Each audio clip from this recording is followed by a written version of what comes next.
కూటమి ప్రభుత్వం బాగానే ఉంది. రోడ్లు అయితే చాలా బాగా చేస్తూనే ఉన్నారు. ఇంటీరియర్ ఏరియాలో కూడా బాగా చేస్తూనే ఉన్నారు. మెయిన్ సిటీలో కూడా ఉన్న అన్ని ఏరియాలు కూడా బాగానే ఉన్నాయి. గతంతో మాత్రం more than better.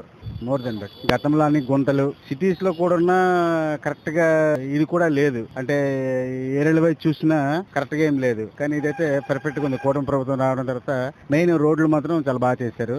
Ads of అది బాగుంది. ఇప్పుడు గతంలో ఈ పరిశ్రమలన్నీ వెనకబడిపోయాయి. ఉద్యోగాలు లేక ప్రతి పిల్లలు ఇబ్బంది పడ్డారు. అవునండి. లోకేష్ గారు కృషి చేస్తున్నారు. ఎట్లా ఓకే. ఉంది చెప్పగలరు? ఆయన అయితే ఎడ్యుకేషన్ విషయంలో మాత్రం ఆ శాఖ విషయంలో మాత్రం ఆయన పర్ఫెక్ట్ గా చేస్తున్నారు. గతంతో పోలిస్తే గత మినిస్టర్స్ ఏవి కూడా కరెక్ట్ గా లేదు. కానీ ఈయన గవర్నమెంట్ వచ్చిన తర్వాత వీళ్ళు వచ్చిన తర్వాత ఆ ఎడ్యుకేషన్ విషయంలో కూడా కరెక్ట్ థాట్ తో వెళ్తున్నారు. ఫ్యూచర్ లో కూడా ఎడ్యుకేషన్ కూడా బాగుంటుందని నేను పర్ఫెక్ట్ గా నమ్మగలుగుతున్నాను. ఇప్పుడు గతంతో పోలిస్తే శాంతి భద్రత విషయం ఎట్లా ఉంది?